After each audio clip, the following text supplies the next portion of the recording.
Hello everyone, let's try to solve this question together. So here we have a newborn infant who is monitored for hyperbilirubinemia. His blood bank result shows a blood group of A positive and direct antiglobulin test is negative. Based on the maternal blood bank results, which is shown on the right side on the top panel, and also the phototherapy curve is shown on the bottom. So based on both the pictures, what do you guys think is the best action here? Pause the slide, zoom the picture.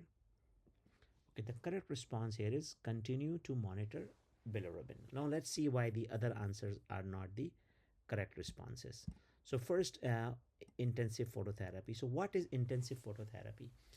Intensive phototherapy is when you use the phototherapy lights, whatever you use, LED or tube lights with a specific wavelength. The idea is to create an irradiance about 30 microwatt per centimeter square per nanometer. If you are doing 30 microwatt per centimeter square per nanometer, you are using the intensive phototherapy. So the teaching point here is that, instead of writing single phototherapy, double phototherapy, or triple phototherapy, or Billy blanket light, just write intensive phototherapy, and the unit should have the policy of measuring that irradiance. This device is available in most of the NICUs, so that's the best way of writing the phototherapy order. Anyway, let's go back to the question. So intensive phototherapy, should we start that? If you see that the line is still this is the point, and if you see that this is still below the phototherapy level, even with risk factor, although here we see there is no risk factor, the baby is DAT negative. So for the higher end is 17, and baby is way below, is 7 below the phototherapy level. So definitely phototherapy is not even indicated right now. So that is out. Now what about checking infant's Kel antigen? As you noticed here that mom, is positive for Ant-Kell. So probably she has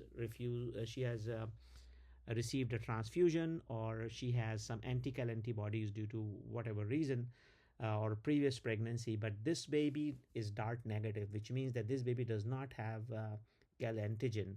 Otherwise, this would have crossed the placenta and would have given a positive results. And mom's indirect is positive because of this Ant-Kell. So just to simplify, if baby's DAT is negative, it means that there is no antibodies attached to the red blood cells. So that's why there is no need to do the Kel antigen on the baby. Now repeating the blood group testing is not necessary, because we know we have all the information needed to treat this baby with hyperbilirubinemia. Although the bilirubin is rising, the one factor which we also want to consider is the rate of rise. As you guys can notice here, that the rate of rise is 0.04 0.14 per hour. So this is a decent rise, but it still is less than 0.2. So as you guys remember that any rise of 0.3 in first 24 hours is significant, and later on is 0.2. So this is still below that, but we have to monitor it and follow it clinically, and continue to monitor the bilirubin level. So I hope you guys have learned something together today. Please do like and subscribe to our channel, and you guys have a wonderful day. Bye.